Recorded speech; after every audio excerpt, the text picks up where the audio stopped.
एक वो पीढ़ी रही होगी जिसके सामने भगवान का मंदिर तोड़ा गया होगा। तो वो पूरा रामकोट वो भगवान का महल ही था कि राम मंदिर बनना एक चरण है और पूरी दुनिया की संस्कृति को राममय करना दूसरा चरण है। ये हम सभी के लिए बहुत सौभाग्य का क्षण है, विशेषकर मैं अपनी पीढ़ी और अयोध्यावासी होने के नाते एक हमारे लिए बहुत सौभाग्य और आनंद दोनों के लिए एक बड़ा मिश्रित क्षण है इसका।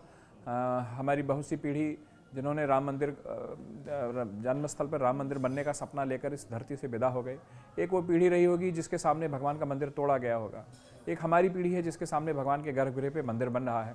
तो निसंदेह हम लोगों के लिए बहुत सौभाग्य की बात है और ये हमें लगता है कि हम सब इसका आनंद लेने के लिए और इन सारी चीज़ों के लिए अपने आप को हम लोग बहुत उत्सुक हैं कि कैसे वह क्षण आए, कब वह क्षण आएगा जब भगवान अपने दिव्य गर्भगृह में विराजमान होंगे और हम लोगों को उनके दर्शन होंगे। देखिए, काकभुसुंडी भगवान के जब भी भगवान का अवतार होता है, विभिन्न कल्पों में अलग अलग अवतार होते हैं। जब भी भगवान का अवतार होता है तो काकभुसुंडी की कथा है कि उनके साथ भगवान की लीला होती है, वो भगवान के साथ खेलते कूदते हैं, क्रीड़ा करते हैं। तो उस दृष्टिकोण से यहाँ पर काकभुसुंडी जी का मंदिर है और काकभुसुंडी जी हमारे रामचरितमानस के नरेटर भी हैं, उन्होंने रामचरितमानस की कथा भी कही है। तो कुल मिला के वो जो उसका एक पौराणिक ऐतिहासिक संदर्भ है वो भी राम जी के साथ जुड़ता है। देखिए, ये कहा जाता है ना कि भगवान ने अपनी लीला का संवरण जो है, लीला अपनी जो है वहाँ पे गुप्तार घाट पे अपनी लीला को संवरित कर लिया और इस धाम से विदा होकर अपने धाम चले गए। तो गुप्तार घाट का भी वह ऐतिहासिक साक्ष्य है जहाँ पर भगवान ने अपनी लीला संवरित किया था। देखिए, तिलोदकी नदी एक यहाँ की एक पौराणिक नदी है जो अयोध्या में जिसके किनारे कुश होता है। सीता नवमी के जानकी नवमी के आसपास हम लोग वहाँ पर कुशोत्पटनी एकादशी के दिन वहाँ पे समस्त ब्राह्मण समाज वहाँ पर कुश एकत्र करके अपने धार्मिक कार्यों में उसका प्रयोग करता है। रत्न सिंहासन भगवान की राजगद्दी हुआ करती थी और ये बहुत ऐतिहासिक मंदिर है, हजारों वर्ष से उसका पुरातात्विक साक्षी है। इसके अलावा रुद्रयामल और स्कंद पुराण जैसे ग्रंथों में भी इसका वर्णन है कि भगवान की राजगद्दी के लिए इस स्थल का प्रयोग किया गया था। मणि पर्वत का यह प्रसंग है कि भगवान जानकी जी को विवाहोपरांत जो उपहार मिले थे वो इतनी भारी मात्रा में थे कि उन उपहारों का वहाँ पर संग्रह कर दिया गया था और संग्रह इतना विशाल था कि वह पर्वताकार हो गया था। इस कारण से उसको मणि पर्वत कहा जाता है। देखिए, वो रामकोट पूरा वो जो रामकोट का जहाँ पे हनुमान जी बाहर उसके कोट के बाहरी उस पर विराजमान है पूर्वी द्वार पर, तो वो पूरा रामकोट वो भगवान का महल ही था और भगवान के जन्म से, उनके नामकरण से, उनकी गद्दी से, उनके राजमहल से, उनके शीश महल से, इन सब से जुड़ी तमाम भवन वहाँ पर अभी भी विद्यमान हैं। और वह चूँकि भगवान का किला था, भगवान का महल था, तो महल में जाहिर सी बात है कि विभिन्न भवन होंगे। उन भवनों में भगवान के बाल लीला से संबंधित, उनके जीवन से संबंधित तमाम भवन जो उनसे संबंधित संदर्भित होंगे, वो भवन आज भी विद्यमान है। उसी में दशरथ राजमहल भी है, उसी में कनक भवन भी है।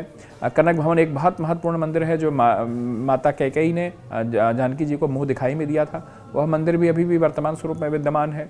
तो कुल मिला के वो जो भगवान का निवास स्थल था उसके आसपास जो भी एक चक्रवर्ती सम्राट के रहने की जिस प्रकार से व्यवस्थाएं होती हैं और जिस प्रकार से उनके विभिन्न क्रियाकलापों के लिए विभिन्न भवन होते हैं, उसी तरह से वो भवन आज भी वहाँ पर अवस्थित हैं जो उनके ऐतिहासिक और पौराणिक संदर्भों को उजागर करते हैं सबके साथ। देखिए, एक एडवर्ड साहब हुए थे, वो यहाँ के कमिश्नर हुआ करते थे। उन्होंने एक तीर्थ विवेचनी समिति बनाई थी। तीर्थ विवेचनी समिति ने उस समय के जितने पौराणिक स्थल थे उनको चिन्हित करते हुए एक वहाँ पर पत्थर लगाया था और उसके अलावा किस दिन पे उसका क्या महत्व है, किस दिन पे उस स्थल का ज़्यादा महत्व है, उस तिथि को भी उस पर डिनोट किया था। तो उस कारण से वो करीब 100 कुछ पत्थर हैं, वो आज भी उसमें ढेर सारे पत्थर मौजूद हैं और हमारे वर्तमान उत्तर प्रदेश शासन विकास प्राधिकरण उन सब पत्थरों को संरक्षित करके और लोगों के सामने ला रहा है। देखिए, ये मैं उस आनंद की भी आपसे चर्चा कर रहा हूँ। दूसरा जो चर्चा है, जो सबसे महत्वपूर्ण चर्चा है कि राम मंदिर बनना एक चरण है और पूरी दुनिया की संस्कृति को राममय करना दूसरा चरण है। मुझे लगता है कि अयोध्या उसके लिए तैयार हो रही है और अयोध्या का जो सांस्कृतिक आध्यात्मिक संदेश है अब वो पूरी दुनिया में राम मंदिर के माध्यम से जाएगा।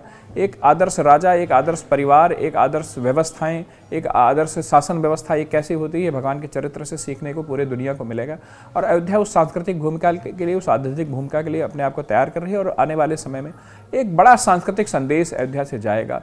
इसके लिए अयोध्या तैयार भी है और यह चुनौती भी है अयोध्या वासियों के सामने भी, अयोध्या के सामने भी, कि उस चुनौती के समक्ष अपने आप को ऐसा प्रस्तुत करें कि वो संदेश पूरी दुनिया में जाए। देखिए, ना भूतों मतलब इस तरह के प्रयास कोई प्रधानमंत्री स्तर का व्यक्ति, कोई मुख्यमंत्री स्तर का व्यक्ति अयोध्या के लिए जिस तरह से समर्पित है, 56,000 करोड़ रुपए से ज़्यादा की विकास परियोजनाएं इस तरह से यहाँ पर चल रही हैं। क्या प्रधानमंत्री मोदी के रहे बिना राम मंदिर का निर्माण संभव था? क्या वर्तमान मुख्यमंत्री योगी जी के रहे बिना जो शासन व्यवस्था उस मंदिर के निर्माण में सहायक हो रही, वो सहायक होना संभव था? या निसंदेह इन हमारे मोदी जी की और हमारी योगी जी की का प्रभाव है, जिसके कारण से सारी चीज़ें, और अयोध्यावासी इन सब चीज़ों को बहुत आगे बढ़कर इसका धन्यवाद करते हैं, उसका आभार करते हैं, हमारे नेतृत्व के प्रति बहुत आभार व्यक्त करते हैं कि वो उन्होंने उस तरह का उनके अंदर सक्षमता थी, प्रभाव था कि जिसके कारण से आज वह हिंदू संस्कृति का, भारत का वह स्वप्न साकार होने जा रहा है कि भगवान रामलला के जन्मस्थल पर दिव्य राम मंदिर बनने जा रहा है।